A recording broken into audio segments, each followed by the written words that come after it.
Ladies and gents, I am the one and only DJ Storms. Welcome back to the channel here on YouTube.com. It is, of course, Saturday, September 12th, 2020. This is the Lightning Flash update. I am exhausted. I am absolutely exhausted. Let me take a drink. Give me 1 second. I mean, I want to be a little bit more energetic, but I've been tied up with college. This week in wrestling. Certainly a newsworthy week in terms of the weekly shows. Not too much news this week. Not too much news that I'm going to dive too much in depth about. We do have the return of NXT UK coming next week, which I do have news that WWE did announce a new tournament and a new championship, so to speak, that is coming to NXT UK, what I think of it and how I think it will favor.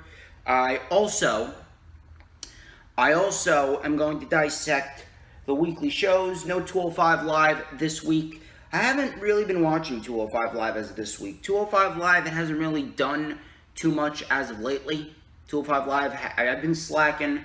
I haven't been watching it. I had to cut it off considering that I've had a lot of college work concerning business strategy and policy. I've had to get together all these articles. I had to read like 6 articles, and I have to write down summaries at least 200 to 250 words.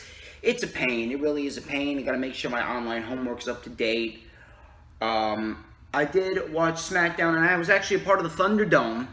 I'm going to give you guys my analysis on the Thunderdome and why it's a waste of time. And that's the God-honest truth. But I will save that for when we get to the SmackDown portion of the LFU. For now, we're going to dive into the news, rumors, and reports. But before we do that, please, if you guys haven't already done so, please follow me on Twitter. The Twitters at HistoryMakerDJS. Follow me on Instagram and Periscope at the DJ Storms. Add me on Facebook as well for collaborations and business inquiries. Please send me an email. My email is StormsTakeOver@gmail.com. Like the official DJ Storms business page, and I may just send you an invite to join the official DJ Storms Posse group on Facebook, that is. All links are in the description. I need you guys to hit that like button. Hit the like button. I got goals to reach. I need you guys to help me reach those goals. I need you to help me get to the like goals that I have set for myself. At least 20 to 30. 20 to 30 is the range that I'm looking for here. So please hit the like button. Keep the chat alive. Let me get your thoughts on everything that happened this week in the world of professional wrestling. Please keep that chat alive. And of course, hit the subscribe button if you haven't already done so. I mean, why are you coming here? Why are you watching me if you aren't subscribed? If you're watching me, you gotta be subscribed. Alright? So hit the subscribe button. And then finally, hit the notifications bell with a huge coup de grace. That way you will know whenever I pop up on YouTube, because whenever I pop up on YouTube, it is the best time to be on YouTube. It's the only time you're going to get to see this glorious sideburn chin strap combination and this beautiful mustache. Do I have it? I think I have it. Give me just one single solitary second here. There we go. This first. And now this.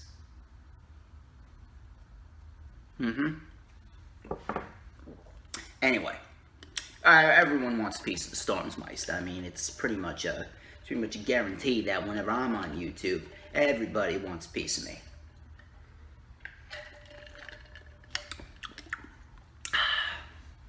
Anyway, enough of these self-brand promotions and the advertisements. Let's get straight into the news, rumors, and reports to start off the LFU.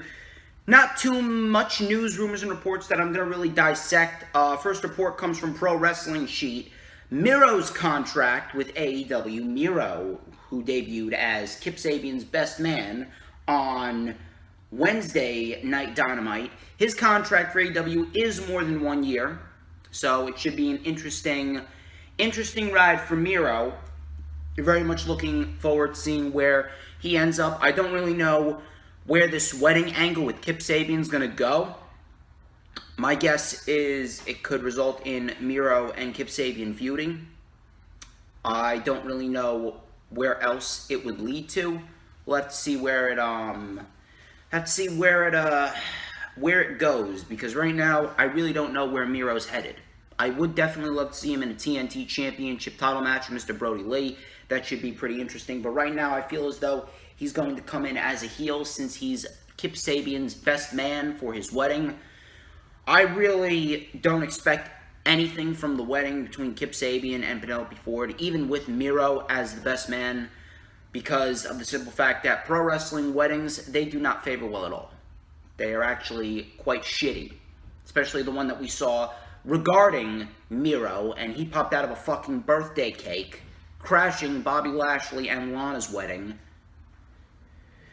So, moving on from that, we actually have a report from WrestleVotes. This is from WrestleVotes by way of Cage Side Seats. WWE has a city in mind for the 2021 Royal Rumble, per WrestleVotes. They also hope to have fans back before then, but, and I quote, are keeping an eye on what the NBA and NHL do for the next season regarding fans and capacity levels. So, I did not research what this city is, but to be quite honest with you, at this rate, it's not really that important in terms of the grand scheme of things. I'm actually still kind of pondering why this deal with the Amway Center is only till October 30th. I'm still wondering why it didn't get extended. You really only have it till October 30th? Really? You really can't work your magic and get that deal extended all the way into 2021? At least until the fans come back? I'm not sure. Maybe they're losing money for the Thunderdome. I don't know. Maybe they're losing money for the Thunderdome. It's free anyway. It's free. You don't have to pay for the Thunderdome. It's completely free. I don't know what they have in mind for the 2021 Royal Rumble, but I would like to hope that by then we would have a cure. We would have a vaccine, and they'll get that in by November, December, and then once a good portion of the United States get that vaccine, depending on the feedback, obviously I know that some humans are being used to be tested on as far as this vaccine goes. I kept on hearing rumors about the vaccine and how it speeds up the immune system. I'm not sure if it's something in the blood or something like that. I'm not sure. I'm not a doctor, so I'm an accounting major. I'm not a medical major. Remember that. But by the Royal Rumble, I'd like to hope that we would have that vaccine and hopefully some things would be back to normal. Here's what I don't understand. You have NBA and NHL on your mind, yet All Elite Wrestling is doing 10 to 15% capacity in Daly's Place in Jacksonville, and you're still doing virtual fans with the piped-in crowd noises? You're telling me that you can't do 10 to 15% max capacity? You can't do 10 to 15% max capacity based off of what AEW is doing, but you're going based off of what the NBA and the NHL are doing. How does that make any sense? AEW is giving you a blueprint. AEW is giving you a blueprint of how to run things right now. They have people in sections, in pods, socially distanced. The families are together, wearing masks. It's really not that hard. You don't need the Thunderdome. Moving on to my next report from Tom Colicue of Sportskeeda.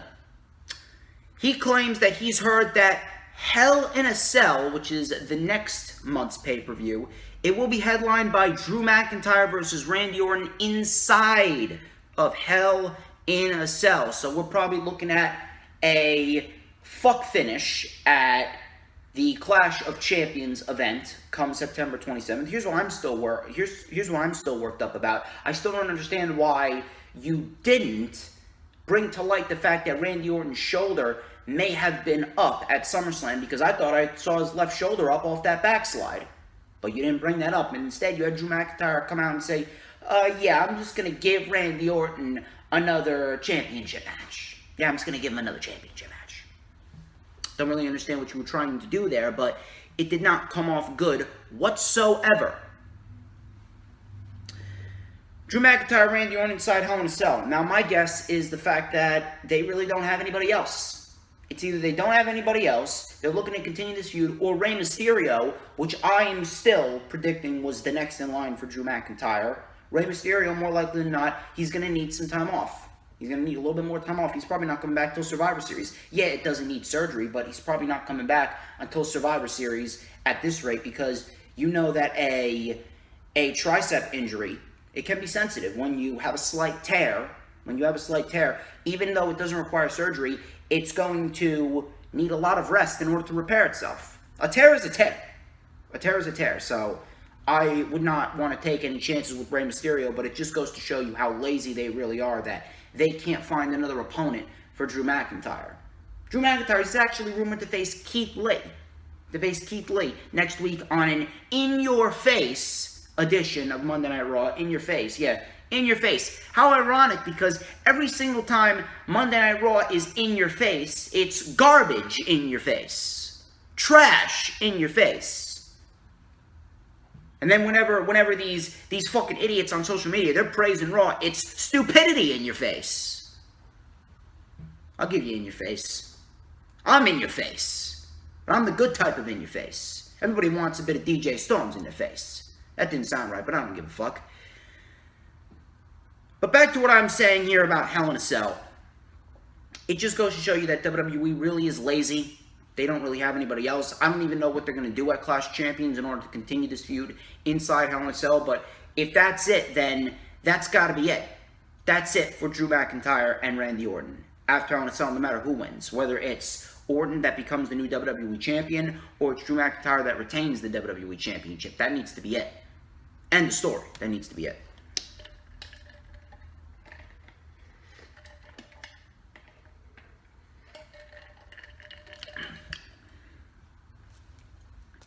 Now, my final report. Very, very quick newsrooms and report section. Nothing really too crazy. Plus, I've had college work to do, so I haven't really been keeping up to date with all these dirt sheets.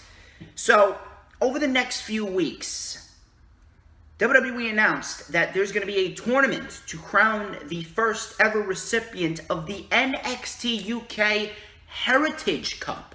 Now, right then and there, this sounded very, very interesting. The participants are Flash Morgan Webster, Noam Dar, Dave Mastiff, Alexander Wolf, A-Kid, Joseph Connors, Trent Seven, and a final wild card entrant yet to be determined. Now, this seems very, very interesting. This seems very, very interesting indeed. I don't really know who's going to win. It's really a toss-up. I mean, any one of these guys can win. They're all mid-card guys. And NXT UK, they are in definite need of a mid-card championship. But I'm not sure how this is going to favor, because the tournament, all matches will be British rounds matches. Now, there was a British rounds match a couple of months ago before NXT UK went into a kind of a lackluster stage where they were pretty much building towards NXT UK TakeOver Blackpool 2. There was a point in time between Cardiff and Blackpool 2 where NXT UK just felt very, very flat, and it was pretty much put on the back burner. And it was put on the back burner because Triple H was putting all of his eggs in the NXT US basket because he needed to counter-program All Elite Wrestling, because if he didn't do his magic to counter-program All Elite Wrestling, then Vince McMahon was going to step in, and Vince McMahon ended up stepping in anyway. But there was a British rounds match with Sid Scala and Cassius Ohno before they were eventually released on Black Wednesday. So,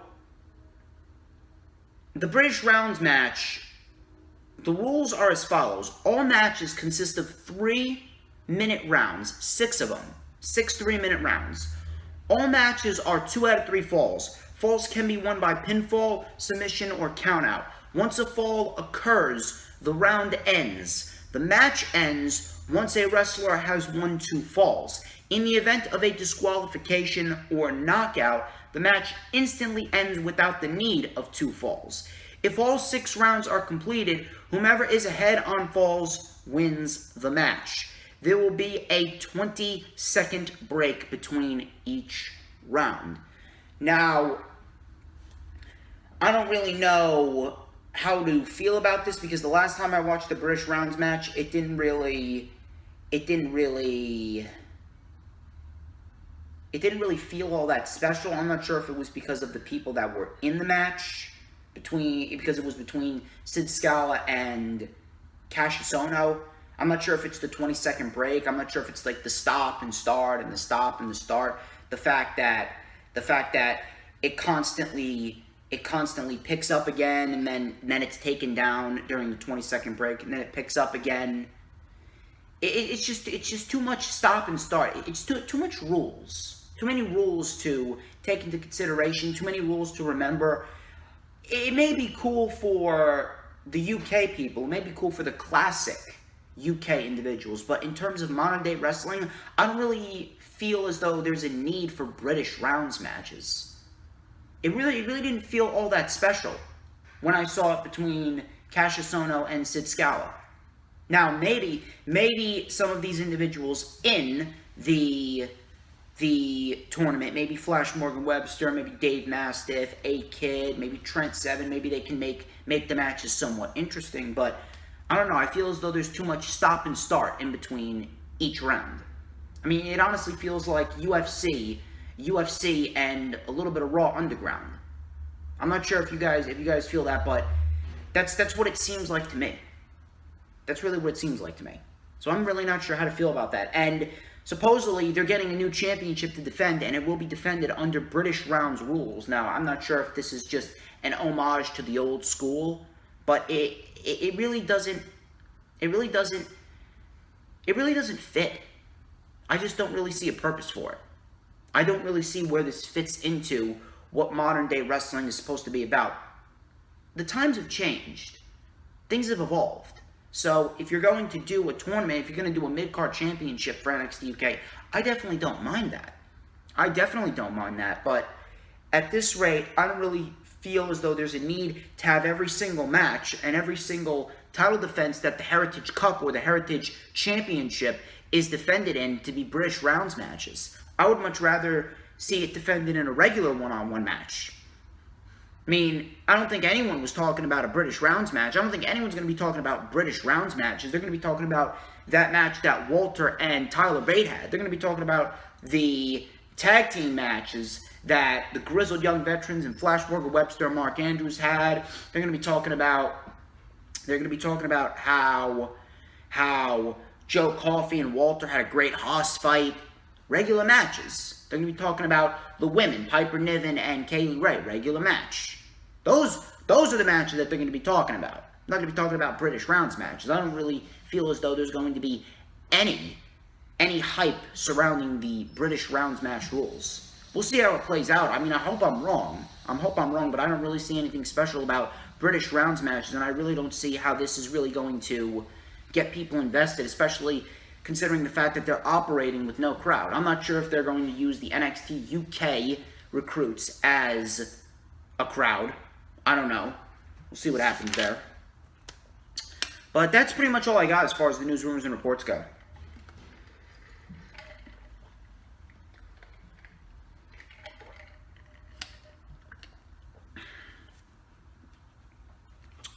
Moving on to the weekly show reviews, and boy, do I have a lot to talk about here.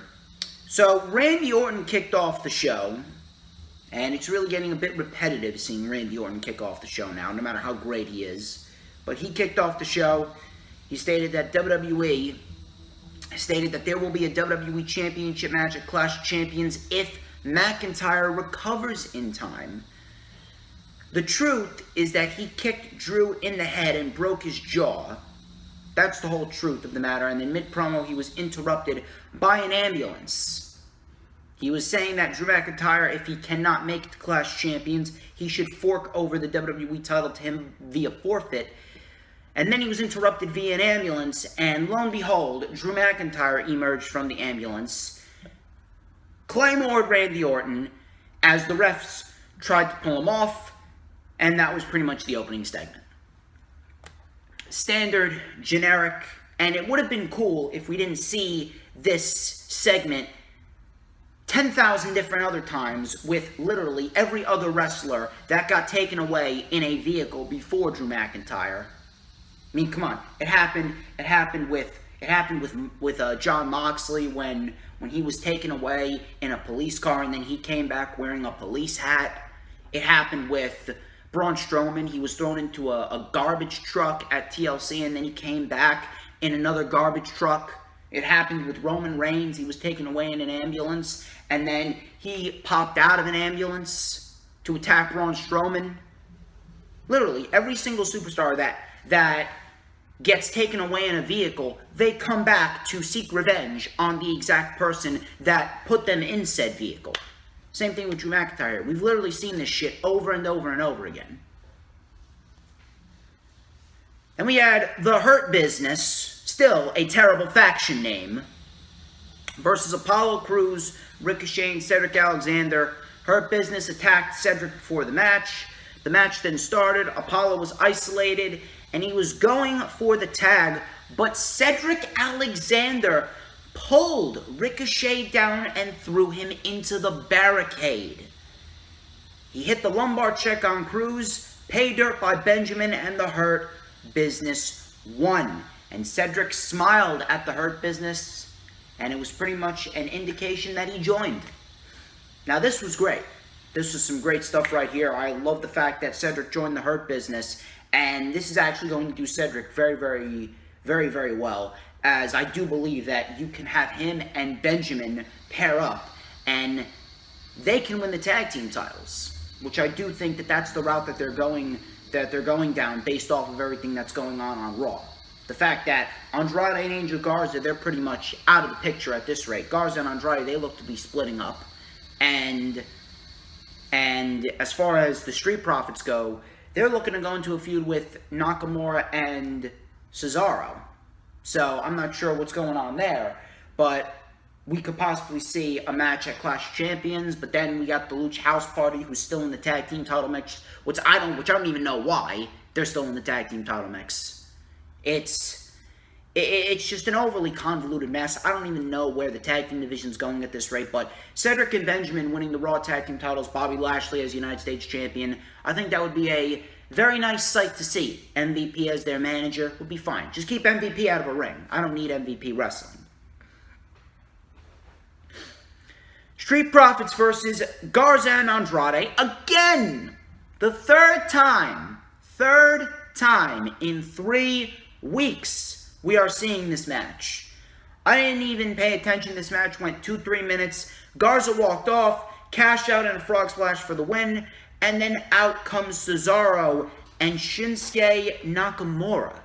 Cesaro, he took the microphone, he said he was surprised to see that the Street Profits are the longest reigning Raw Tag Team Champions. Cesaro then challenged the Profits to a match next week.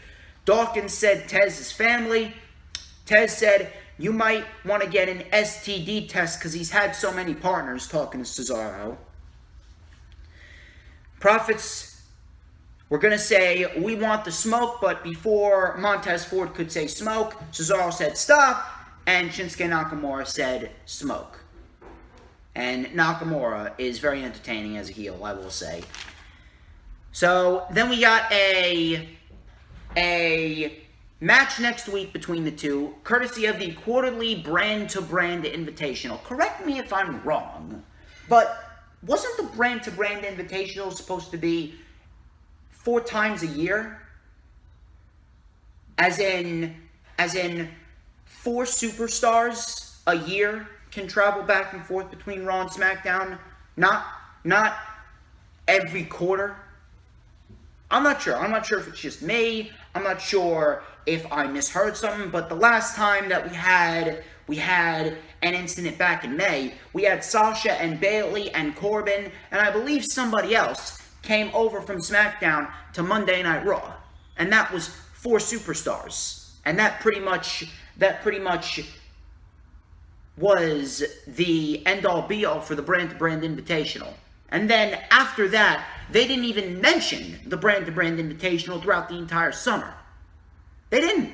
Literally, in May, mid-May, when they had that incident, they didn't even fucking mention the brand-to-brand invitational after we had the incident with Corbin and Bayley and Sasha all coming over to Monday Night Raw from SmackDown. They didn't mention a goddamn thing.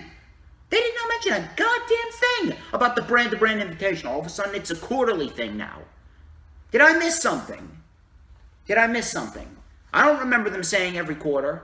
I remember them saying 4 times a year. As in 4 superstars can come over from each brand 1 time throughout the entire year. WWE logic gaps again. And on top of that, I'm hearing all these people saying, oh, merge the tag team divisions, merge the tag team divisions. What the fuck does it matter if the tag team divisions are merged or not? Nothing's going to change.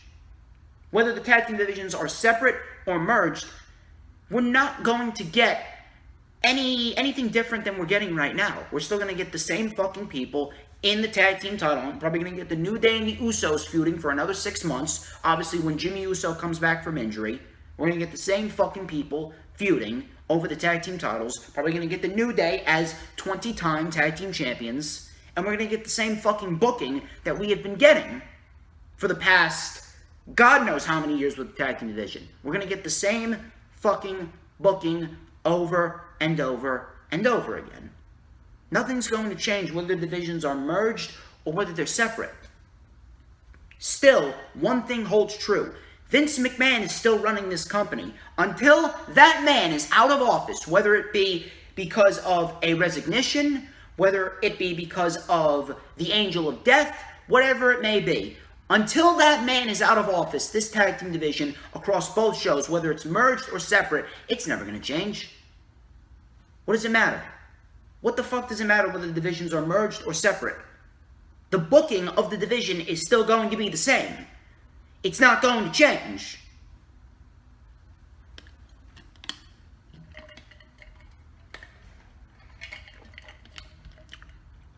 Tozawa and R-Truth.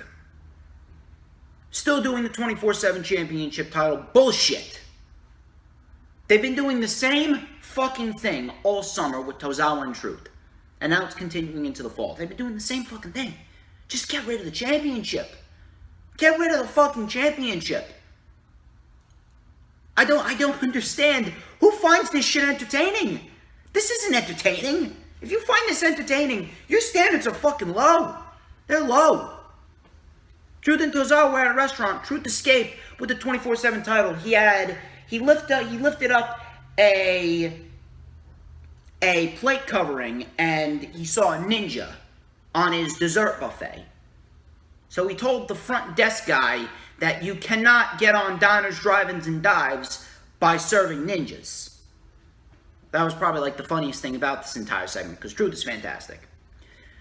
Peyton Royce versus Billie Kay. Oh, wow. The Iconics split up, so now you're having them face each other. Peyton Royce wins, swinging, lifting neckbreaker for the win, and that was pretty much that. Goodbye, Billie Kay. I hope that you never show face on Monday Night Raw or WWE television ever again. As far as Peyton Royce goes, there's potential. I do see some potential. This was not a good start whatsoever, because, you know, when you're putting Peyton Royce in there with someone as terrible as Billie Kay, you're not going to get anything special, and you're not going to get anything of grandeur. You're not going to get anything overwhelming. You're going to get sloppiness, you're going to get uncoordinatedness, you're going to get flip-flopping all around the ring like a beached whale. A whale trying to get back into the ocean, flip-flopping around the beach. That's pretty much Billie Kay. Peyton Royce wins. Great. So let's get Billie Kay on the unemployment line, and let's get Peyton Royce in there with some legit women's wrestlers to actually see what she can do. So the Mysterio family was interviewed.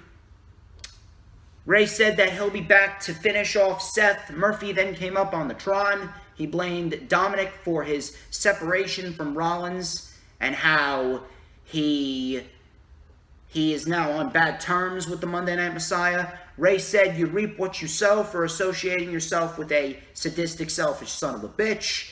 Murphy then challenged Dominic to a street fight, and Dominic accepted. And that was that. We had a tag team match between Asuka, Mickie James, Lana, and Natalya. Asuka locked to Lana for the tap-out win. That was pretty much it. I didn't give a shit. The match sucked. But here's something that I'm trying to figure out. Next week, they announced that Asuka and Mickie James are fighting for the Raw Women's Championship. Now, Mickie James, Natalya, and Lana, none of these women should be anywhere close to being the number one contender for Asuka's Raw Women's Championship. But there's a pay-per-view in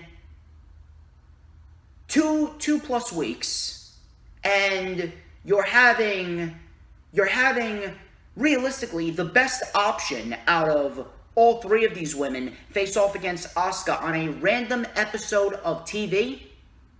Who the fuck are you gonna have Asuka face at the pay-per-view? Natalya? I hope not.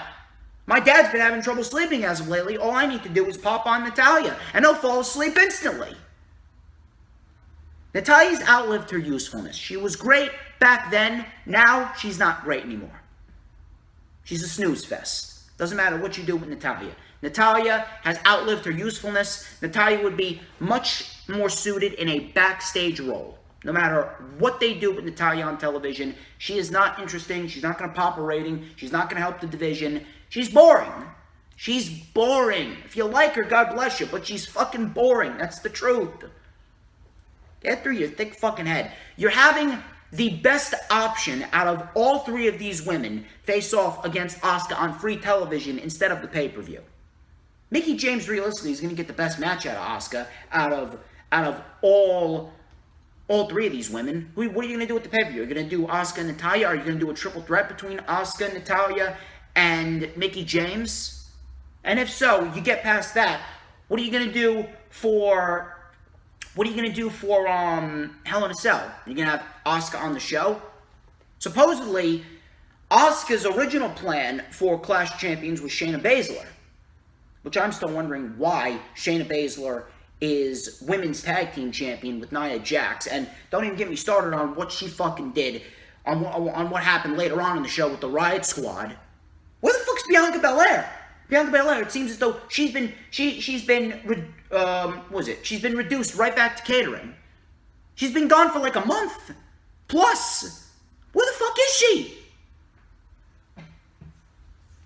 You're wasting away Asuka and Mickie James. And how is anyone supposed to take Mickie James seriously after she beat Lana? She's been portrayed like a joke ever since she got back, and she beats Lana.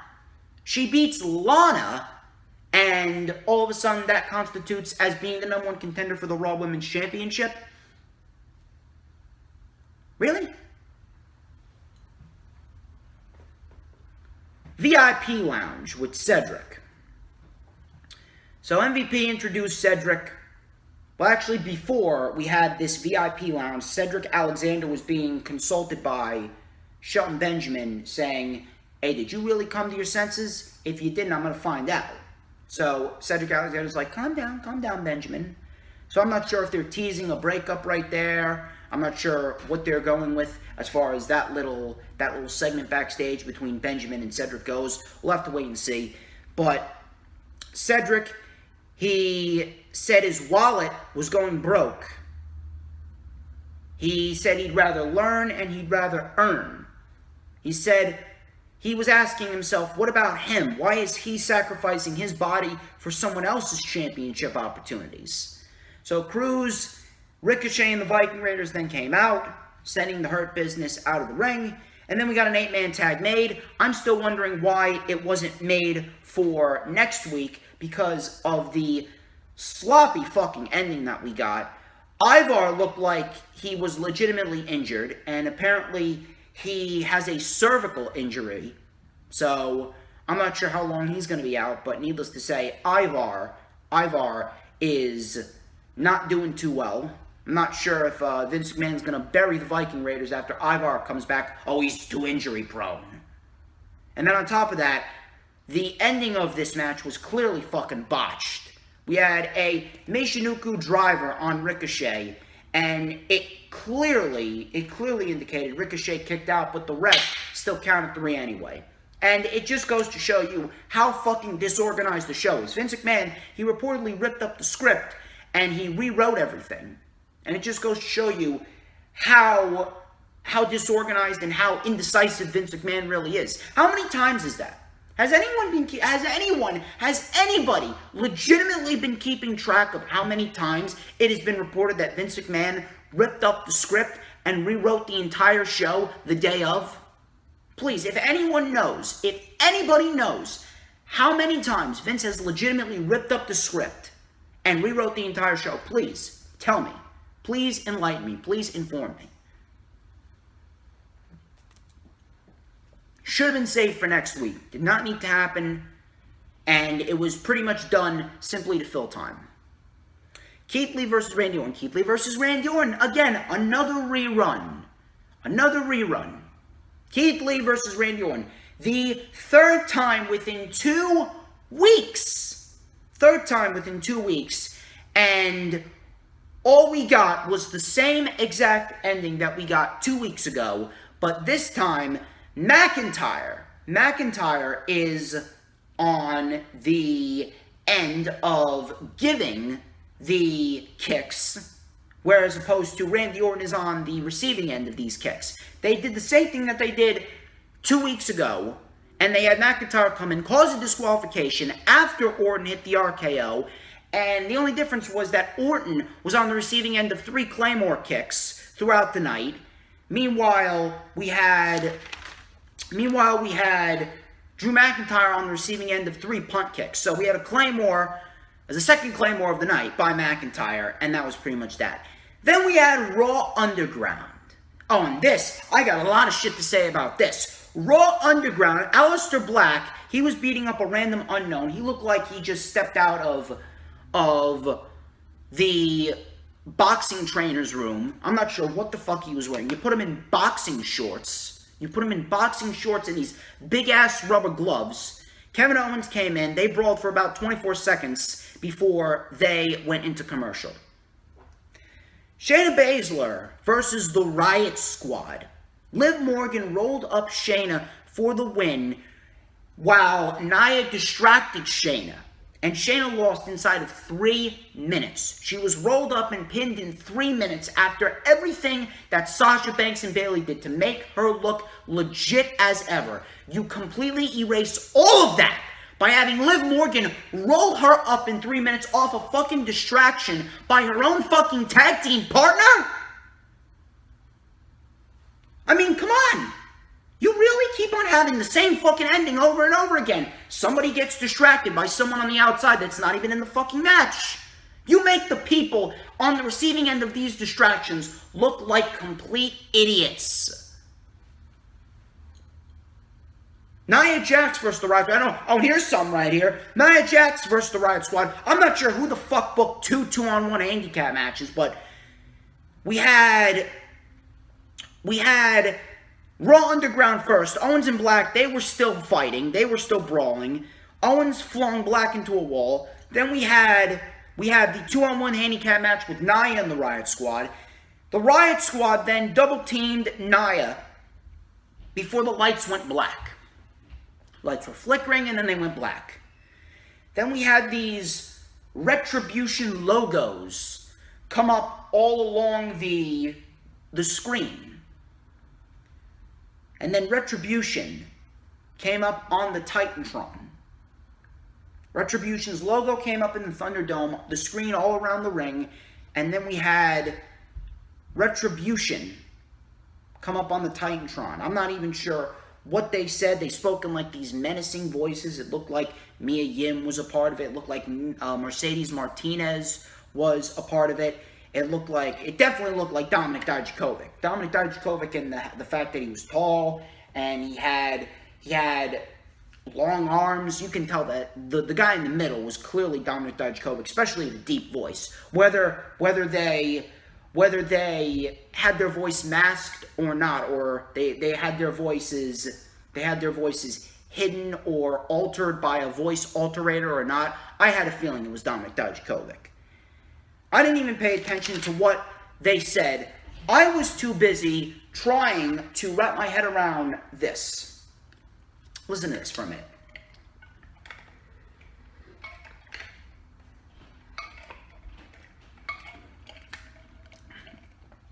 Retribution.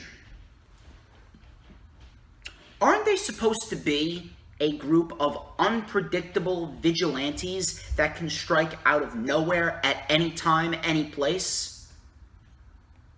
Meanwhile, you're having the lights flicker on and off, pretty much indicating that that is their sign.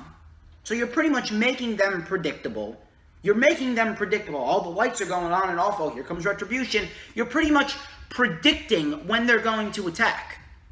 And then on top of that, they're supposed to be rebels against WWE, but yet here you are overproducing them and giving them their own fucking logo.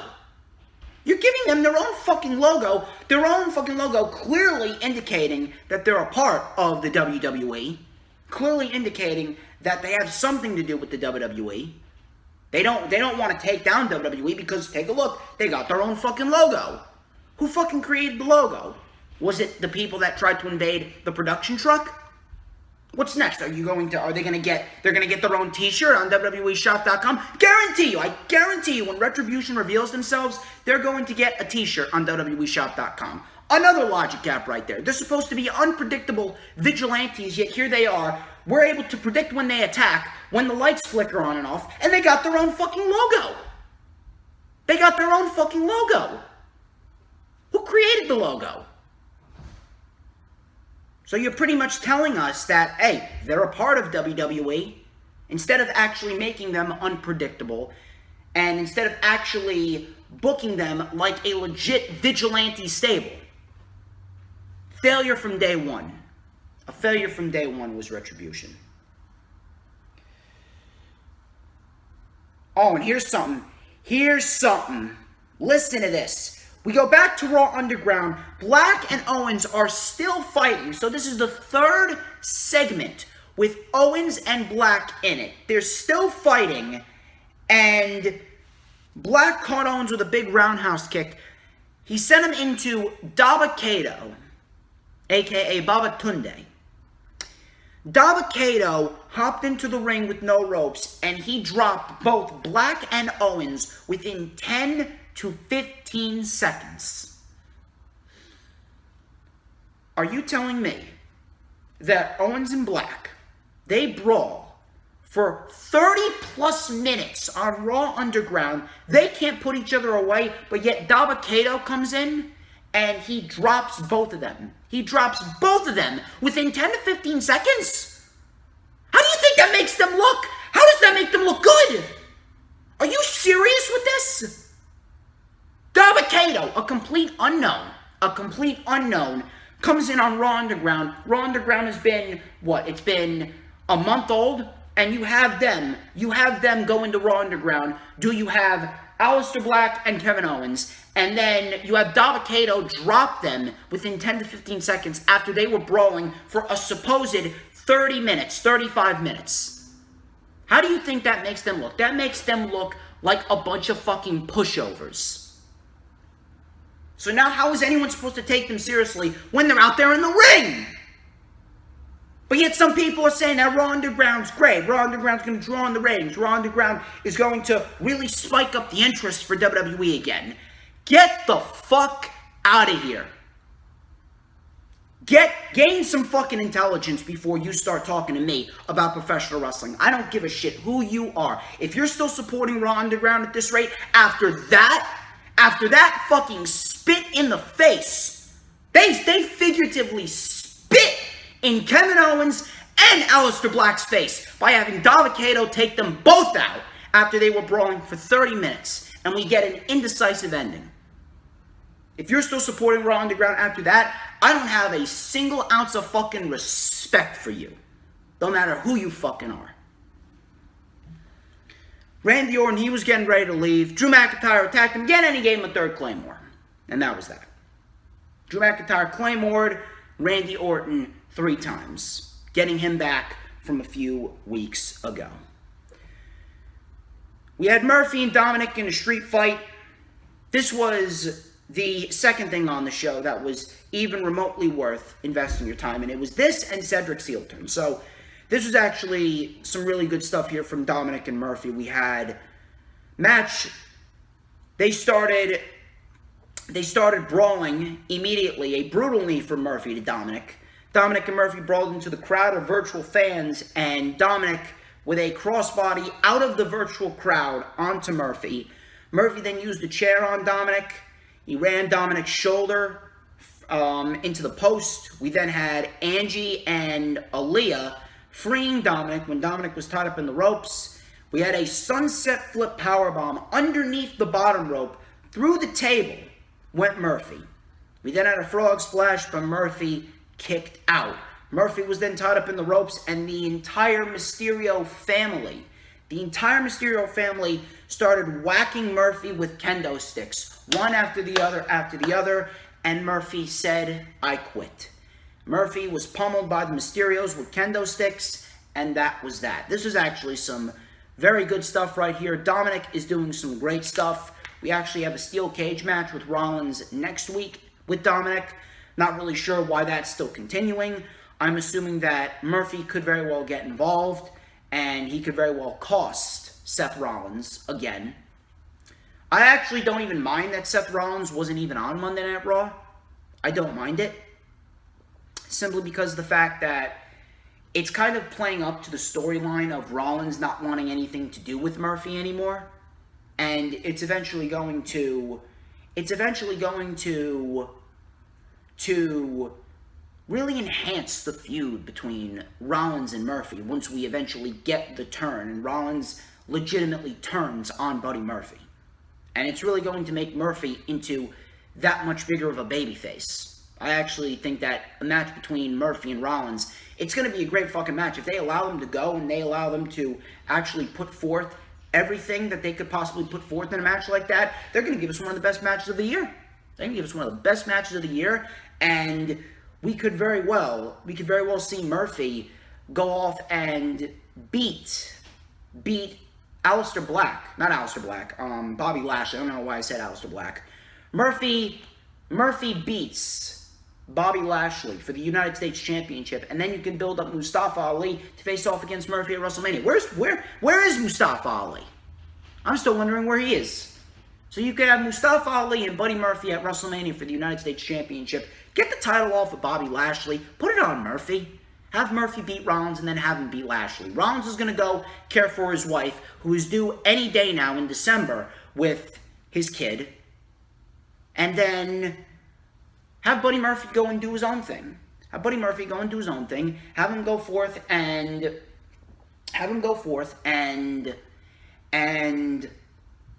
win the U.S. title.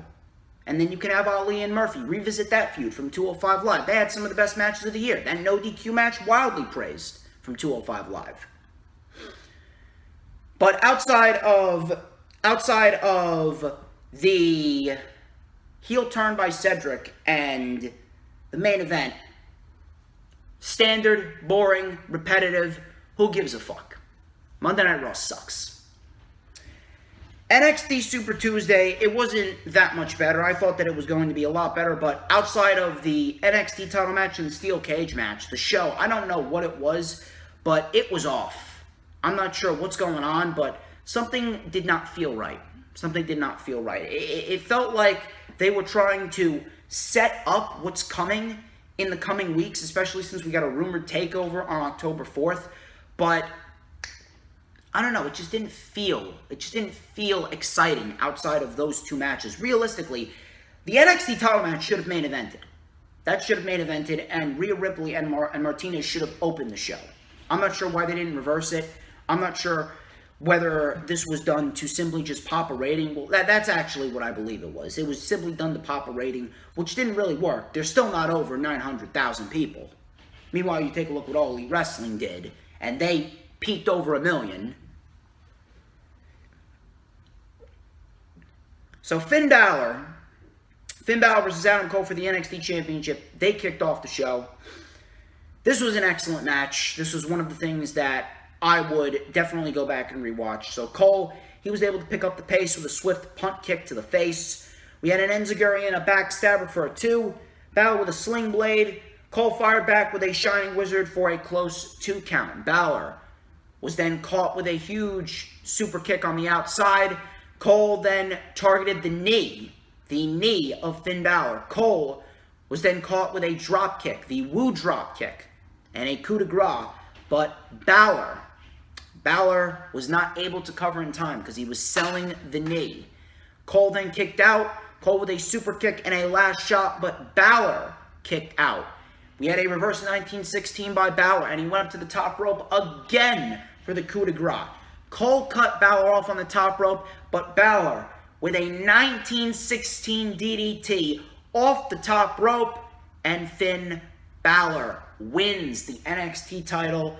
Right outcome, excellent match. Very much looking forward to seeing what Finn Balor does. I can definitely see him facing off against Johnny Gargano, possibly Tommaso Ciampa. Adam Cole, this is it for Adam Cole. There's no way that Adam Cole is not going up at this rate. And he should go up with the Undisputed Era. He should go up with the Undisputed Era.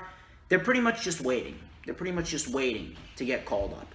So I'm not sure what's going on as far as the delay goes. I'm not sure if it's Kyle O'Reilly. I'm not sure if Triple H is probably just delaying Adam Cole's inevitable call-up.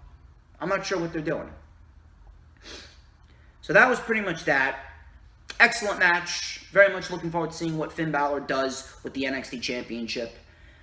Robert Stone, he was going to beat up Shotzi Blackheart's tank. Shotzi caught him. Shotzi was then thrown through a photo shoot as Aaliyah attacked. She then had Io Shirai jump into the fray. Aaliyah, she crashed Io Shirai's photo shoot, and Io Shirai followed her to the ring. Io and Shotzi then took out Stone and Aaliyah, and Shotzi, she went to hand Io the title, and she jerked it back. And Io took the title. She said, "Thank you, Shotzi. Don't make me hurt you." So we actually have a match between Shotzi and Io next week, which should be very, very interesting nonetheless. We had Candice and Johnny talking inside their house. Tegan was coming over for dinner. Candice said that she needs this one friend. Candice then sat Tegan down after Johnny was playing childhood games. "Hey, don't worry, I'm just kidding about the pizza deal. High five, down low, too slow." So then Candice said, "Let's talk." Tegan said, "Okay." And they pretty much dragged it out over the course of the entire show. So then we had Velveteen Dream versus Ashante Adonis. Ashante Adonis actually looked very, very good here. Some swift moves, swift DDT. Dream with the thumb to the eye and a Dream Valley driver for the win. And then afterwards, Kushida then attacked Velveteen Dream, and Kushida wrenched on Dream's arm, and he stood tall. Kushida, looks like Kushida and Dream should be going into a feud. This should be a great match. And I would like to hope that Kushida should go over, and I would like to see Kushida get a North American Championship match against Damien Priest. The fact that Kushida didn't win the NXT North American Championship, or he didn't win the NXT Cruiserweight Championship, the fact that Kushida was shafted for Santos Escobar, and don't get me wrong, I love Santos Escobar. Santos Escobar is great. He's got an excellent confidence in him. He carries himself like a legitimate champion. Santos Escobar is fantastic. Do not get me wrong. I love Santos Escobar. Legado del Fantasma is doing some great stuff.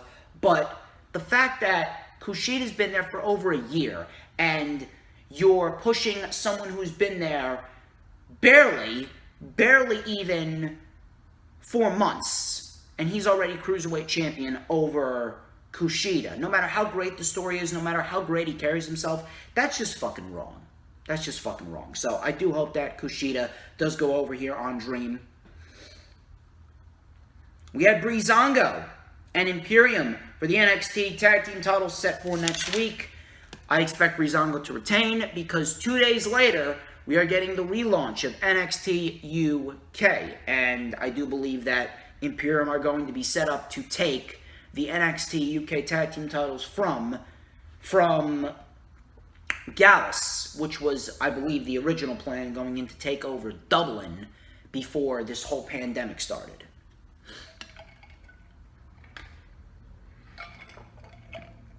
Bronson Reed versus Austin Theory. Well, before we got that, we had LeRae and Candice talking about the Gargano way. Candice says that this is the new her, but she would never steer Tegan Nox down any wrong paths. What do you have to lose, Tegan? So they're building that up. They're building up to something, and we eventually got that something before we got the main event, which was the steel cage match. So we had Bronson Reed and Austin Theory. The match wasn't bad, but I don't know. Something just felt off. It wasn't bad, but it just didn't feel special. And don't get me wrong, Austin Theory is great. Bronson Reed is fantastic. And I love the fact that they're investing in Bronson Reed, but I'm not sure. Something was just off. And I have a feeling it was because of the fact that they placed the NXT Championship match on in the main event, and people were just waiting for the steel cage match. People were just waiting for the steel cage match so they could be done with it. So we had Reed toying with Austin Theory, beeling him and bouncing him everywhere. Theory then took over control. Reed came back with a jaded edge for a 2. We had a rolling blockbuster by Theory for a 2. Reed was on the shoulders of Theory, going for the ATL, the Austin Theory launch, but he could not get it. Reed flattened Theory, and then he went up to the top for the tsunami. Somebody get the spatula, as we need to scrape up Austin Theory off the mat. He was flattened like a pancake, and Bronson Reed gets the win. That was pretty much that. And I can definitely see Austin Theory as North American champion in the future, but I do believe right now that they're investing in Bronson Reed. And I do believe that Bronson Reed is going to be the guy to take the NXT North American Championship from Damien Priest, probably by 2021, I would say. Probably by 2021. So, we then had Roderick Strong versus Killian Dane. Match wasn't really anything special. The styles of Killian Dane and Strong, they don't really mesh well together.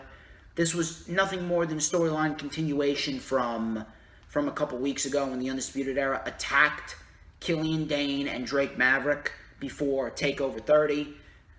Dane, he lost after Strong hit the jumping knee. The UE attacked Dane, then Maverick came out with the baseball bat. Kane took the bat and ran them off. Dane then punched down Maverick, even after Maverick saved him with a handshake. So I don't really know what they're doing here. I don't really care about a tag team with Killian Dane and Drake Maverick. I mean, it seems like Team Hell No all over again. I don't fucking need that. Fucking ridiculous. Candice LeRae, she was in her house. She toasted to her winning the NXT Women's Championship, which is going to happen. Candice and Tegan threw food at each other. Tegan then dumped spaghetti on Johnny. Candice went to throw her shoe at Tegan, but it accidentally hit the TV. Tegan then ran off as Candice chased after her, and Gargano was in complete shock over the fact that his TV got destroyed. So he was pissed. Next week, we got Io and Shotzi Blackheart. We got a NXT Tag Team title match between Breezango and Imperium. And we got Timothy Thatcher versus Damien Priest for the NXT North American Championship. Thatcher, he's a submission magician. Sorry, Shayna Baszler. He's a technical wizard, but man, he's fucking boring. I hope that Damien Priest does bring him to a semi-decent match. Damien Priest is not winning the NXT North America, or Damien Priest is not losing the NXT North American Championship anytime soon, especially after he just won it. And that's the setup for next week's NXT. Rhea Ripley versus Mercedes Martinez steel cage match. The match was very good. But in no way, shape, or form should it have main evented. I still don't understand why the NXT title match did not main event. I think the show would have flowed a little bit better if it was in the main event. You would have built towards the NXT Championship title match, because it's the most important title. It's supposed to be the most important championship on NXT, but you put it on at the beginning of the show simply to pop a rating. So Martinez threw some chairs and kendo sticks and a table into the ring. Rhea came out. She attacked Mercedes Martinez. The match began. Ripley with a big boot. Martinez with a fisherman buster. Power slam onto the chairs for a 2. We had a German spider suplex off of the top rope. Ripley with a drop kick to Martinez, wedging her between the cage. That looked actually pretty brutal there. We had a big superplex. Excuse me. We had a big superplex by Ripley for a close 2 count.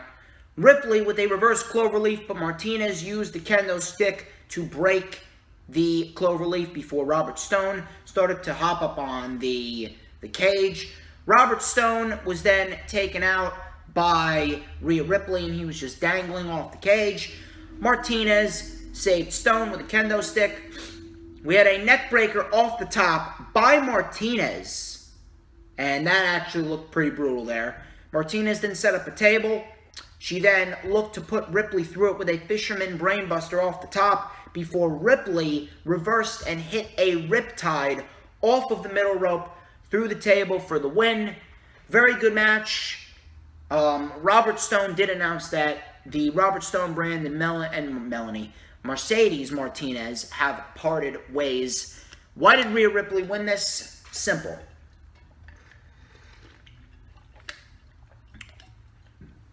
Rhea Ripley won this for 2 reasons. A, Martinez is rumored to be one of the members of Retribution.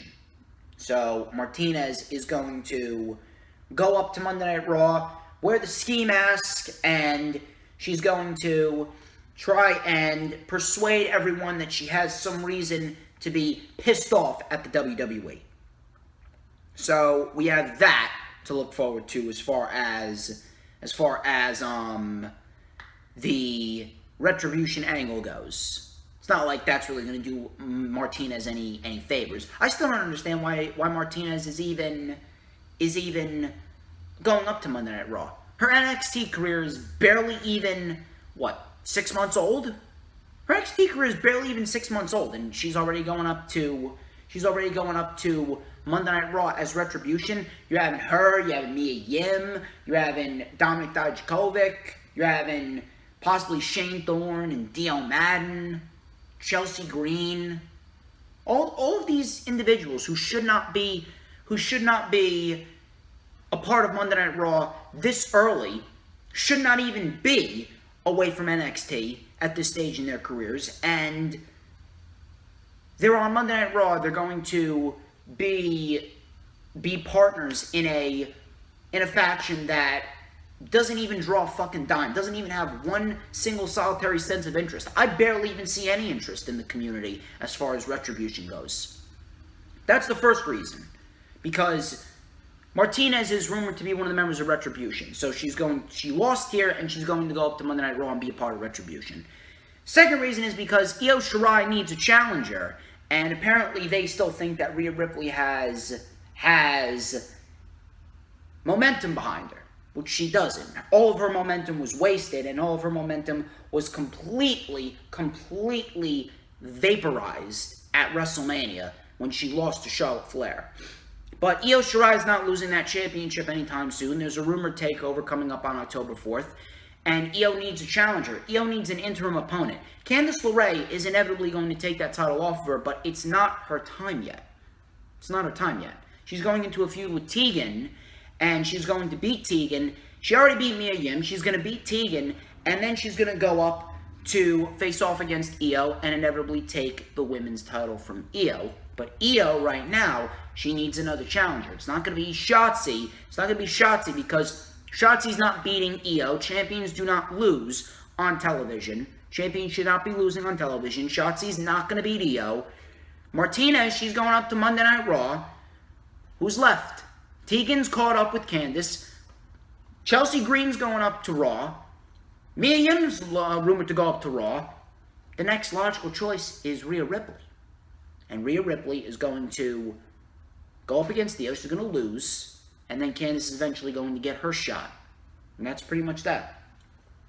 Outside of the steel cage match and the NXT title match, very lackluster episode of NXT. Super Tuesday, too. I mean, I could hope next week is better, but, man, they did not do a good job whatsoever. As far as everything in the middle goes. I'm not sure what the fuck happened there. AEW Dark. They finally got the time length right. It was under an hour. Very nice. Under an hour, but it was nothing more than general showcases here. We had Shawn Legacy versus Will Hobbs. General showcase for Hobbs, running Power Slam for the win, and that was that. Brian Cage versus Tony Donati. Gory special flatliner for the win, and the Machine Brian Cage stands tall. Griff Garrison versus Angelico. Griff Garrison actually got some decent offense in here. We had a swift punt kick and a torture rack blue thunder bomb. Angelico with an inverted figure 4 for the tap out win, and that was that. Anna Jay versus Skylar Moore.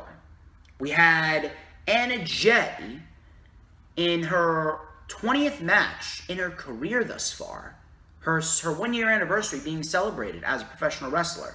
So, Anna Jay, she was caught with a nice gut-wrench suplex by Skylar Moore for a 2. Jay came back with a big stomp while Moore was in a tree of woe position. And then we had a Karafuda clutch for the win. And that was that. Lee Johnson versus Eddie Kingston. Eddie with some stiff chops. Lee came back with a springboard drop kick and a blue thunderbomb. Lee Johnson, man. Lee Johnson is very, very good. Lee Johnson is fantastic for his age. We had a spinning back fist for the win by Eddie Kingston, and that was pretty much that. Sonny Kiss versus Serpentico. This is pretty much a continuation of what happened at All Out.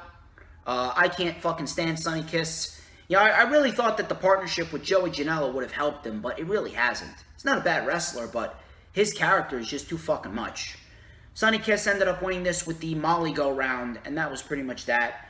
And then in the main event, we had Ricky Starks versus Ben Carter. Ben Carter actually got some decent offense here. We had Ricky. He kept the pressure on Carter. We had some swift back suplex. Carter came back with a super kick and a big frog splash for a 2. But Ricky, with a big spear. I love Ricky Starks' spear. And then we had the Rochambeau for the win. And Ricky Starks, obviously, he's building towards his eventual match with Darby Allin. Or we could get a tag team match between Darby Allin and somebody, a partner of his choosing, versus Ricky Starks and Brian Cage. Standard, nothing too special, very skippable, but at least they got the time length right. They got the time length right. Now you need to get the matches and the storylines right. Let's get some actual matches on the show rather than just enhancement matches. So that was pretty much Dark. If you didn't want to watch it, I don't really blame you. It really wasn't anything special. AEW Dynamite. We had a fairly good show, I would say. It was a very nice follow-up that got some nice new storylines flowing. It wasn't great. It wasn't anything overwhelming. It wasn't special. But it was definitely a show of substance. It was definitely a show of substance. And they built towards a lot of new feuds. A lot of promos were on this show. A lot of intrigue with the character development of everyone. We had MJF and Chris Jericho. They had a small little conversation at the start of the show. Very entertaining, too. And I said it before and I'll say it again. MJF and Chris Jericho. MJF when he inevitably wins the world title, which I do believe he will, the only heel that would be interesting for him to feud with would be Chris Jericho. And that I can definitely see down the line. I don't know if it's going to happen, anytime soon, but it would definitely be interesting simply for the promos alone. So I definitely would not mind seeing MJF versus Chris Jericho. We had the Lucha Bros and Jurassic Express in an opening tag team match. This was actually a very, very good tag team match right here. We had Jungle Boy getting isolated. Luchasaurus came in with the heavy kicks and slams to the Lucha Bros. Phoenix got choke slammed off the top. Beautiful choke slam off the top. Big standing moonsault for a 2. Phoenix with a gory bomb leg drop combo. Phoenix is fucking great.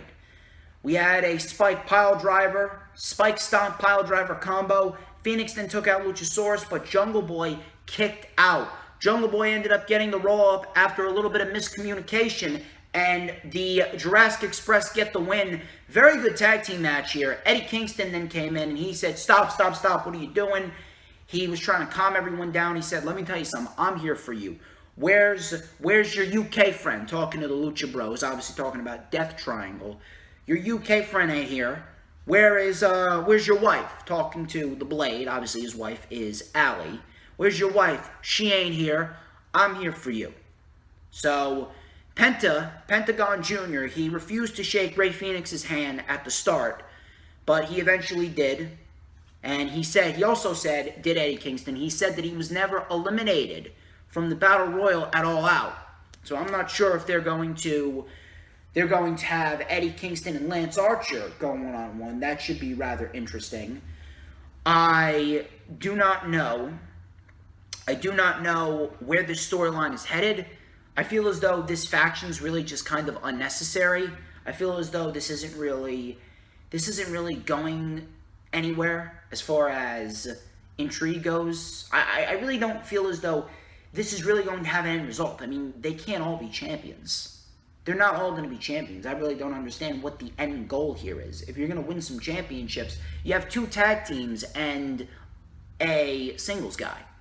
But this singles guy really isn't going anywhere in terms of championships. Maybe a TNT championship reign down the line, but that's pretty much it.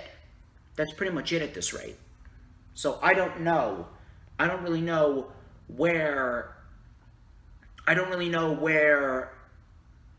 Eddie Kingston and this faction is going. The promo was great. Eddie Kingston's great at cutting promos, but I just don't really see this going anywhere. I mean, I guess I'll wait. I'll wait and see where it goes. We'll see what happens. So we had Jake Roberts. He was interviewed, and he said that Moxley, he's going to stand face-to-face with Lance Archer, and he's going to piss himself. Lance Archer said, you've never faced anyone like me, and in the end, everybody dies. So that match is actually set for the anniversary show on October 14th. And it seems as though they are going to have this match on a random episode of Dynamite, but it's the anniversary show, so I guess they're trying to make the weekly show a little bit more important. So I don't blame them there. So that should actually be very, very interesting, and I'm very much looking forward to seeing what they do. And I'm still going with what I predicted. We are going to see Lance Archer accidentally get hit with the belt by MJF. MJF's going to interfere in this match on the anniversary show on October 14th, and MJF's going to look to hit Moxley with the title. He's going to hit Lance, and that's going to protect Lance in defeat. He was hit with the championship belt while the referee is down, and Mox is going to take advantage, and he's going to beat Lance Archer. I really don't see it playing out any other way. I don't see Lance Archer winning the title. I don't see Moxley losing the championship on a random episode of Dynamite, and I really don't see Moxley beating Lance Archer clean. It's going to be some type of fuck finish with MJF, and we're going to get a triple threat match at Full Gear, simply because MJF still has a case of why he should be challenging for the World Championship. So then Matt Hardy came out. He came out to speak. He thanked the audience. He said that you are a part of our magic. He said that he suffered a scary fall, and the outpouring of love and support has been mind-blowing. He did announce that he is going to make a full recovery. And when he is cleared for competition, he is going to fight to gain his first AEW World Championship, or first AEW Championship, period. So he's going to get ranked, and he's going to fight for his first AEW Championship. And he says that without them, there is no him. This was real. This was heartfelt. This was genuine. And I'm very, very glad to know that Matt Hardy's okay. I'm very happy to know that Matt Hardy's going to make a full recovery. And I'm very, very, very happy to know that Matt Hardy has his eyes set on his first AEW Championship. So I do have a feeling that Matt Hardy's going to be back fairly quickly. He could be back by the anniversary show. I can definitely see him back by the anniversary show. And I can definitely see Matt Hardy being one of Brody Lee's challengers for the TNT Championship. I think that would be a very, very nice match for Brody Lee. I think that would be rather interesting. Right now, Brody Lee, he's just doing his thing on Dynamite. He's probably going to have a few interim title defenses here and there. We could have Cody coming back. We could definitely see him versus Orange Cassidy, which I do believe that they're building towards. Orange Cassidy got another win here. He actually beat Angelico. Orange Cassidy beat Angelico with the Orange Punch. And then Santana and Ortiz, they came out to attack Orange Cassidy. Best Friends came out. Chuck Taylor said that this needs to end. Challenged them to a parking lot brawl next week. Trent said that they're coming to hurt you and make his mama proud. So we have that parking lot brawl next week. And then we have Orange Cassidy continuing to get built up. I do believe that Orange Cassidy is going to be Brody Lee's next challenger for the TNT Championship on what was it? Oh yeah, Full Gear. Full Gear. I'm not sure why I couldn't think of it. I don't know. I'm feeling off today. I don't know why. I apologize. I just feel a little off. I'm not as excited. I'm not as hyped up. I'm not sure. I apologize.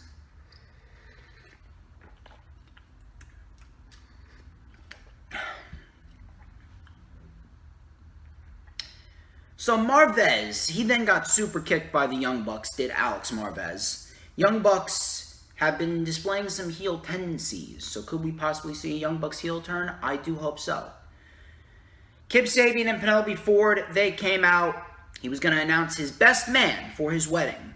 Kip told Tony, as in Tony, some big obese guy. Tony, not Tony. I'm sorry. The big obese guy's name was Puff. I'm sorry, I am off today. The big obese guy's name was Puff. He told Tony Schiavone to get out, and he told Puff to get out after he thought that he was the best man. Brian Pillman Jr. then came out, but Kip said, no. I said, you're the best, man. Kip then told him to get out, and he hoped that his birthday sucked. Miro was then introduced as the best man. I was not expecting this whatsoever. I did not expect anything from this entire segment of Kip Sabian announcing his best man, but Miro came out as the best man. This was fucking awesome here. He said that 10 years with an imaginary brass ring, now you can take the brass ring and shove it up your ass. Of course, I'm going to be your best man, Kip, because I am the best man. My name is Miro, and I am all elite. I don't really know where this is going to go, but Miro is in All Elite Wrestling, and I am very, very happy to see him succeeding. I'm very, very happy to see him in a place where now he can be himself, and now he can achieve happiness while doing the thing that he loves. So I'm very, very interested to see where it goes. The wedding, I don't expect anything of. But Miro and AEW, that's 2 thumbs up for me. Paige, actually, no, before that, I actually do want to say something here. People are ranting that Miro Miro is coming to AEW, and people, the WWE shills, they're getting all this hate, and Miro is taking shots at WWE. Okay, why shouldn't he? Why shouldn't he after WWE pretty much held him down? Especially after what I read on the Lightning Flash update on TakeOver 30 Day with Rusev, and how he was told by Vince that the fans are fucking with you when they chanted Rusev Day, or oh, maybe we didn't make enough t-shirts. How Vince deliberately held him down when he was at the peak of his Rusev Day run. Why shouldn't he be pissed off? Why shouldn't he take a shot at WWE? People are fucking... If you are mad that he's literally taking a shot at WWE after he was disrespected and undervalued and overlooked for so long, if you're legitimately mad at that shit, you really should not be watching this shit. You really should not be watching wrestling at all. You don't even have a common sense of logic to think that Rusev was fucked over. Rusev was fucked over. Now he's going to shove it right back in WWE's face. So Paige, he said that he didn't hear anyone because everyone was holding their breath. Paige was obviously talking about All Out, and he said that there was fans in attendance, but he didn't hear anyone because he felt like everyone was holding their breath. Paige said that it's his fault that he lost two of his best friends, and it's all a matter of climbing the ladder again. Very interested to see where Hangman Adam Page goes from here. Chris Jericho and Jake Hager versus Sonny Kiss and Joey Janela. This was a no DQ tag team match. The match wasn't bad, but like I said, Janela, he's more valuable on his own. He really is more valuable on his own. I cannot fucking take Sonny Kiss seriously. I can't. The partnership with Janela, it really is not going anywhere. It isn't. We had some stereo drop kicks by Janela and Kiss. Janela then drop kicked Chris Jericho. He dropped Jericho with a suicide dive. Janela was brought back into the ring. They actually brought out a table, but Hager ended up putting Janela through a table. We had Jericho using a trash can, but Sonny Kiss used the trash can, excuse me. He used a trash can to counter Hager's Hager bomb. Janela got dropped through the table. Sonny then took out Chris Jericho and Hager with a rolling elbow. Chris Jericho used a fire extinguisher on Sonny and a Uranagi slam to Sonny for the win. Jericho took the mic and he said that the Inner Circle had a terrible night at All Out. Chris said that they are looking to get a shot at the AEW Tag Team titles, so that should be rather interesting there. MJF said Moxley cheated. He was interviewed in the back talking to his campaign. MJF said that this campaign was supposed to make him a world champion. He fired everyone, yelled at Nina, he yelled at Wardlow, and he said that you threw the ring recklessly at me. MJF said that he's the only person that cares about him. He's the one signing his checks. Matter of fact, he's his only friend, and he could easily put Wardlow's whole family out on the streets. So, the promo was very good. Don't get me wrong. The promo was very good, but I really hope that they're not breaking up MJF and Wardlow, because right now, Wardlow's great, don't get me wrong, but he's not going to factor into anything as far as a singles guy fares right now, mainly because of the simple fact that he's not ahead of anyone else. There's just too many people ahead of him overall in terms of wrestling skills and character. Don't get me wrong, Wardlow's physically impressive, but in terms of being a singles guy, he's at the bottom of the list right now. That's not a bad thing. He's not bad at what he does. He's a great wrestler, but there's too many people ahead of him. There's so many people ahead of him, and there's so many more people that the crowd actually wants to see. They need to keep MJF and Wardlow together, because Wardlow right now, the only way that Wardlow's getting a championship is if him and MJF win the tag team titles, which could very well happen down the line, but I don't want to see them break up. If they don't break up, I can definitely see Wardlow and MJF winning the tag team titles down the line. I'm not sure what's going on now, but I do hope MJF does get back into the world title picture, and I do hope he does win the world championship at Full Gear. Moxley, he was interviewed.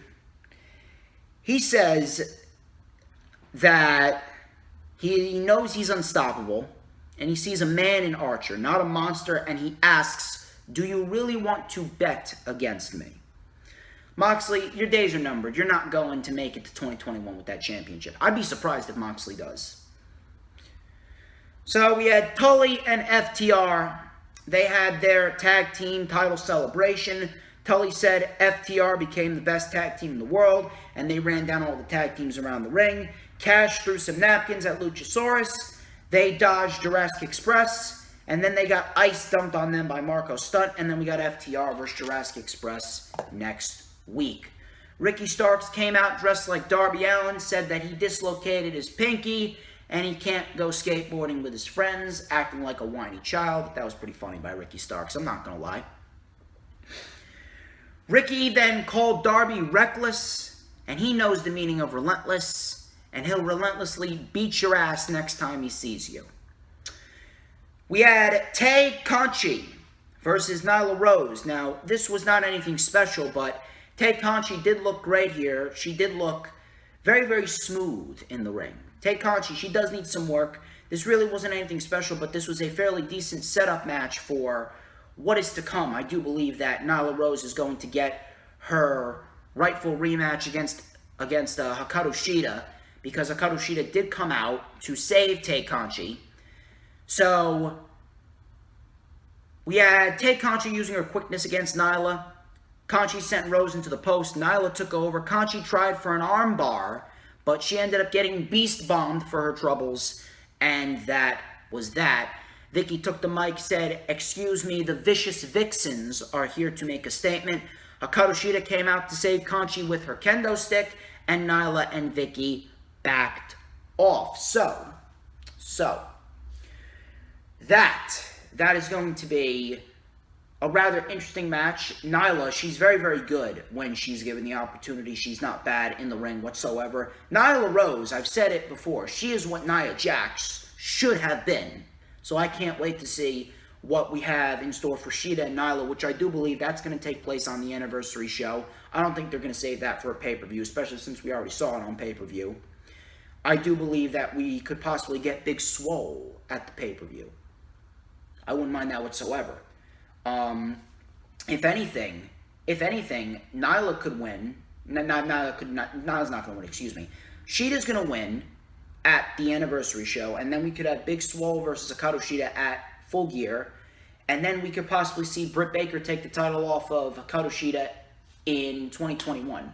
I don't see Hikaru Shida losing that championship anytime soon, especially since Britt Baker realistically is the next in line, but I really don't see her coming around anytime soon, especially after that terrible matchup at All Out with Big Swole. I see Big Swole getting the shot at Hikaru Shida. That should be very, very interesting. That was pretty much that. Kenny Omega was then interviewed by JR. Kenny said maybe there was more to Kenny Omega. He thought that there was more to Kenny Omega than just being the best bout machine. JR asked what's next for Kenny. Omega said that he saw a side of Paige that he doesn't like.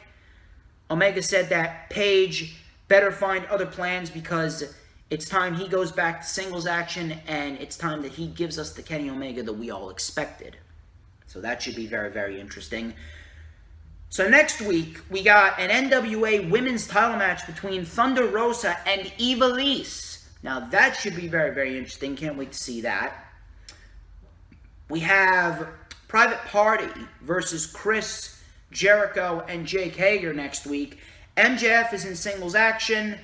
And we have Frankie Kazarian versus Hangman Adam Page. So that should be a nice lineup for next week. Mr. Brody versus Dustin Rhodes for the TNT Championship. We had Dustin going right after Brody Lee. They took the brawl into the crowd. Dustin then kept the pressure on Brody. The match started. Brody took over. Dustin then came back with a swift power slam. Loved Dustin Rhodes' power slam. We had a big Hurricane Rana by Dustin and a code red for a 2.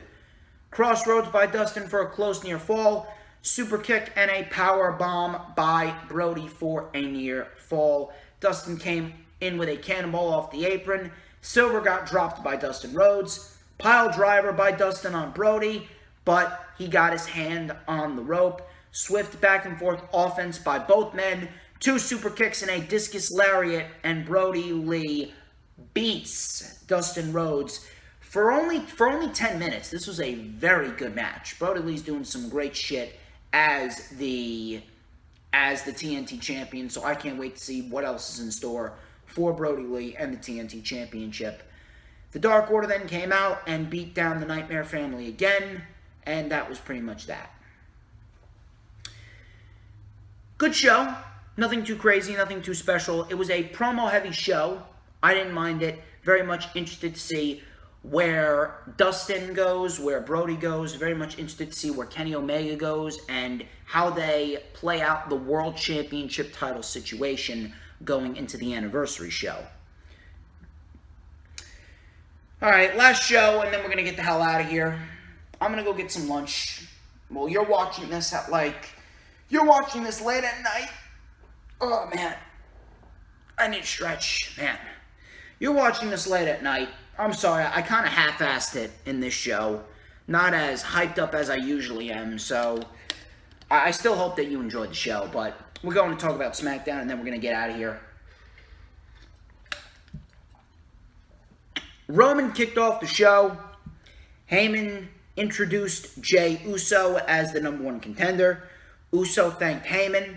Heyman said that it was Roman's idea, so don't thank me, thank your tribal chief. Now, this was actually a very, very fun line by Roman here. Roman said, just like when we were kids, I'm going to whoop your ass. Baron Corbin then came out. Beautiful suit. Probably the best that Corbin's looked.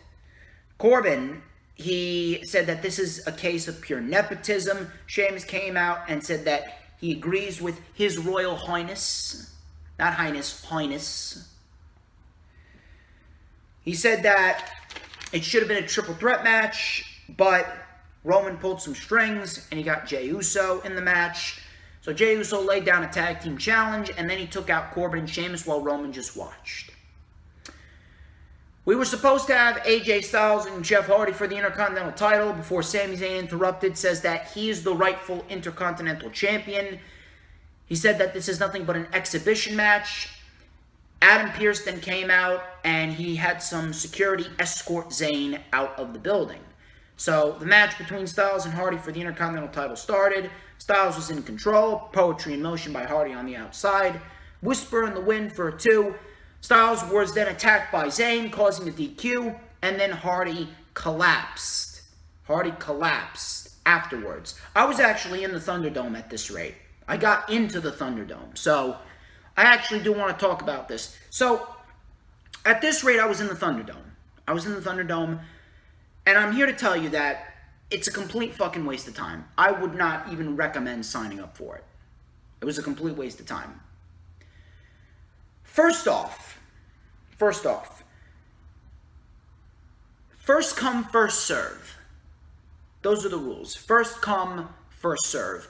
Question here. Are we registering for seating at the nearest high school play? Are we registering for a fucking tricky tray? Or are we registering for registering for a wrestling show? This isn't a high school play. This isn't a tricky tray. This is a fucking sporting event. If you register, that should be treated as if you have an actual handheld ticket. If you register, you should have a reserved fucking spot in the Thunderdome. Enough of this first come, first serve bullshit. That's what you do at an independent wrestling event. This is the biggest fucking wrestling company in the world. You should be treating registrations as if they are actual tickets. You should be treating them as if they are reservations. You should be reserved for a spot in the Thunderdome. Fuck this first come, first serve bullshit. That's number 1. Number 2, I had my call scheduled for 7:45. I didn't get in until 8:20, 8:25.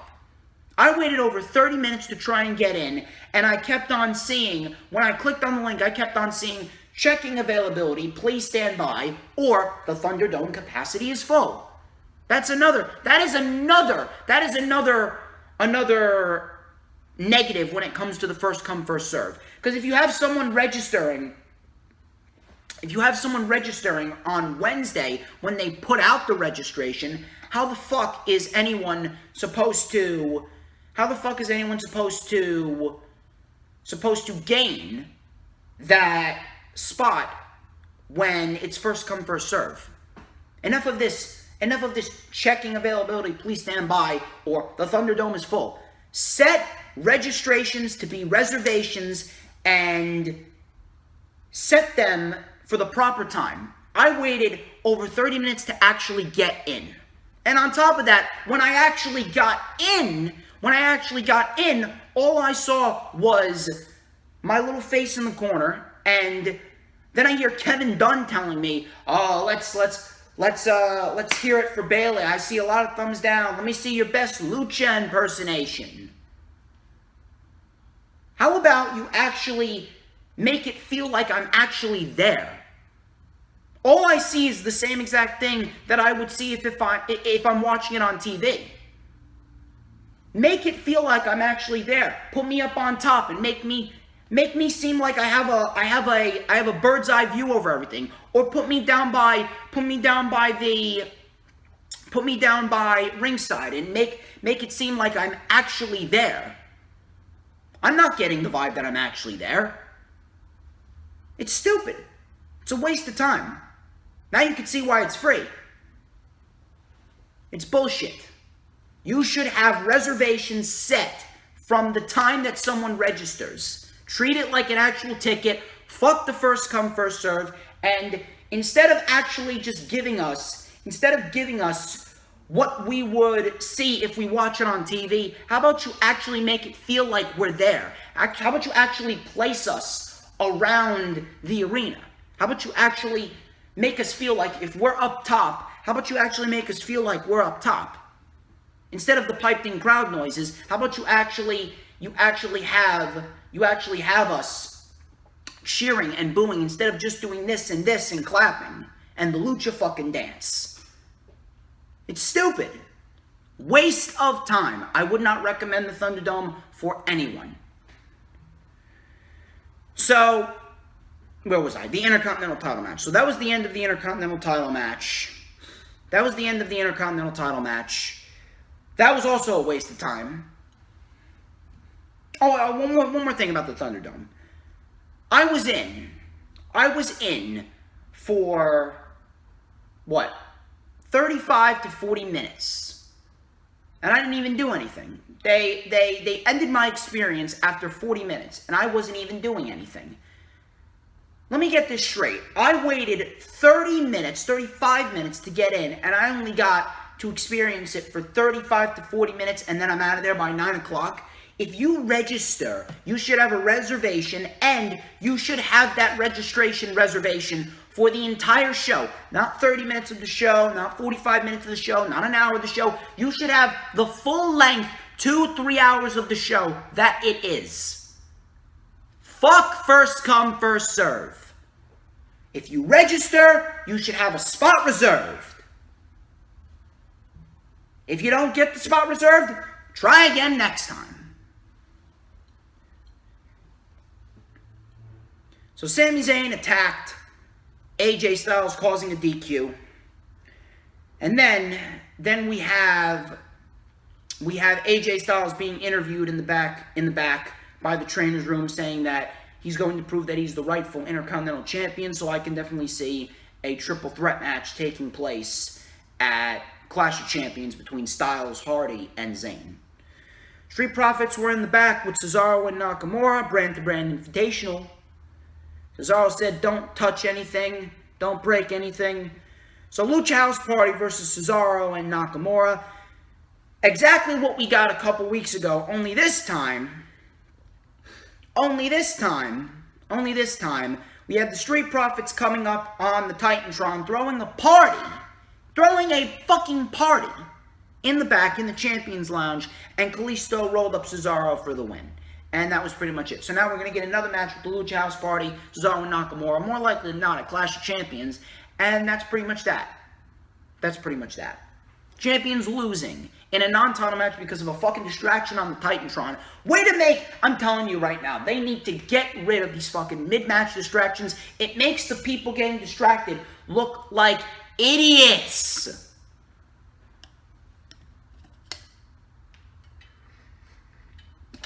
Fuck it, I'm not even wasting too much time on that. I just want to get I really just want to get the fuck out of here, and you can tell I really just want to get the fuck out of here. So Bayley, she came out to address her attack on Sasha. Bayley said that she enjoyed every second of what she did. She asked if everyone thought that she was an idiot. Bayley said that Sasha kept her close. Sasha needed her to become Two Belts Banks. Bayley said that she used Sasha to become a dual champion. And after what happened last week, she said that Sasha is completely useless to her. So, I can definitely get behind this new attitude from Bayley. I didn't mind this promo whatsoever. The promo delivery was fine. Now, what I can see is, I can see Bayley holding that championship all the way into WrestleMania, and I can definitely see Sasha winning the Royal Rumble. But here's the downside of that. I'll tell you what the downside of that is. We have a Fatal 4-Way match. We had a Fatal 4-Way match between Tamina, Lacey Evans, Alexa Bliss, and Nikki Cross. Nikki Cross wins with a roll-up on Tamina. And we get Cross and Bayley at Clash Champions. The best part of this was that Alexa delivered Sister Abigail to Nikki and then walked away in a trance. She's under the trance of the Fiend.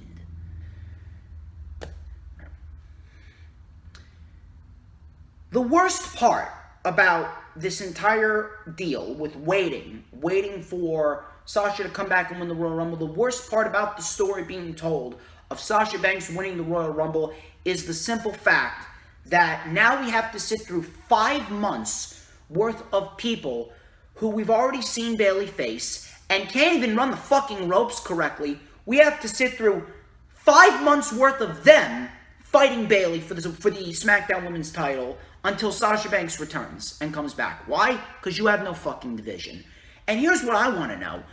Nikki Cross, you're having her get yet another opportunity at the SmackDown Live Women's Championship, and she lost 2 previous title matches less than 2 months ago. You have literally no one else that you could have put in that scenario. Here's what I don't understand.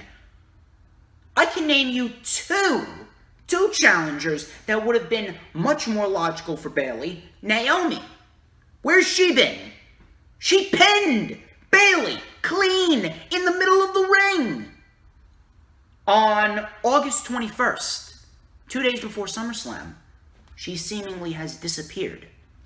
Where the fuck's Naomi? Why isn't Naomi getting a show? Why isn't Naomi in this match? Here's another one. Mandy Rose.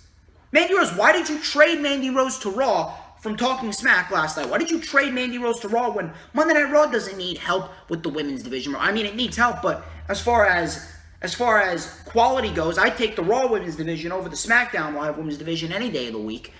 But why is it that you traded Mandy Rose to Raw after Mandy just beat Sonya Deville? Mandy Rose beat Sonya Deville. She would have favored much better in that position. Hell, she is definitely improved. I definitely would love to see what she can do. She had a terrible match with Asuka back at Fastlane. I would actually like to see how well she has improved.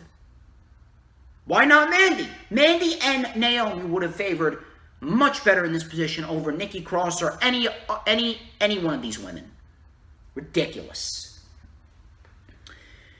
We then had a vignette of what looked to be Maurice. I'm not sure who this is. I'm not sure if it's Carmella or Maurice, but either way, I don't really give a shit. We had Otis versus John Morrison. The Miz stole Otis's lunchbox, and Otis hit the Caterpillar and Vader Bomb on Morrison for the win. Otis is Mr. Money in the Bank, if you didn't realize. Biggest waste of the Money in the Bank briefcase I think I've ever seen. And we've had Corbin and Braun Strowman as Mr. Money in the Bank. But even then, those individuals, they actually had potential. Otis, his potential went down the tube within weeks. Otis hid his lunchbox with the contract inside of his briefcase, and Miz and Morrison got the lunchbox with an apple core in it. So we then had a Firefly Funhouse. Wyatt said he thinks, he says Roman, thanks to him, something is missing, but it's okay. He opens a box to reveal Pasquale, or what was supposed to be Pasquale, the persevering parrot. He didn't come out. Wyatt looked in the box and he said that I probably should have put some holes in the box for air. Pasquale.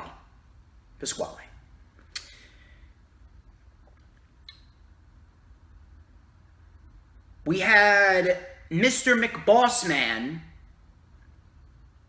He came out, he said that you can't handle the responsibility of the Funhouse on your own, and he introduced Wobbling Walrus. And then it said, to be continued.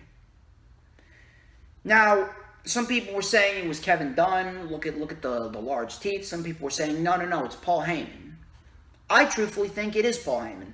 I truthfully think it is a representation of Paul Heyman, simply because of the fact that, based off the fact that he did talk about Roman, and now we have Paul Heyman, who has been called a walrus in the past.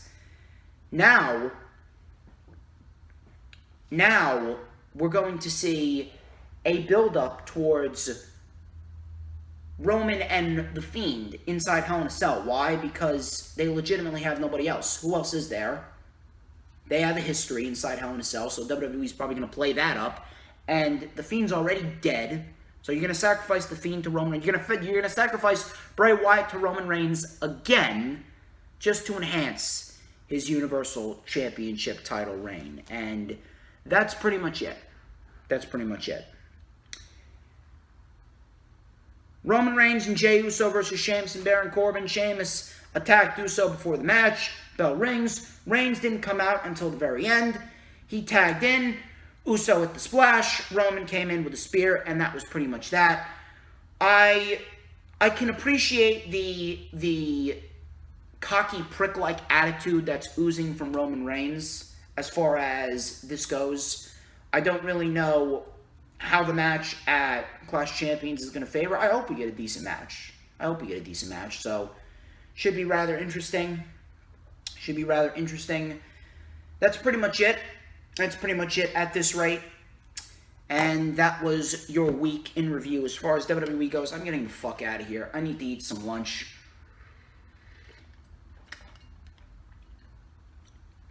I'm not really feeling it. I'm really not. I wasn't feeling it today. I apologize if it came off as a little lackluster, but I do hope you guys have a great weekend. I'll catch you guys next week for another Lightning Flash update. Hopefully I'm a little bit more energetic. I'm a little bit more amped up. I'm a little bit more excited. But please like, comment, and subscribe. Check out all the links in the description. And you guys have a great weekend. I'll keep you guys updated on everything. I need to get focused on some college work as well. College this semester. It's a shortened 3-month semester, so I got to get on this shit. But I'll be tweeting for the weekly shows next week. I will be on it. I'll be on it. You know that if there's wrestling during the week, you know that I'm going to be watching it, and you know that I'm going to be on it. So I hope you guys have a great weekend. I'll catch you guys real soon.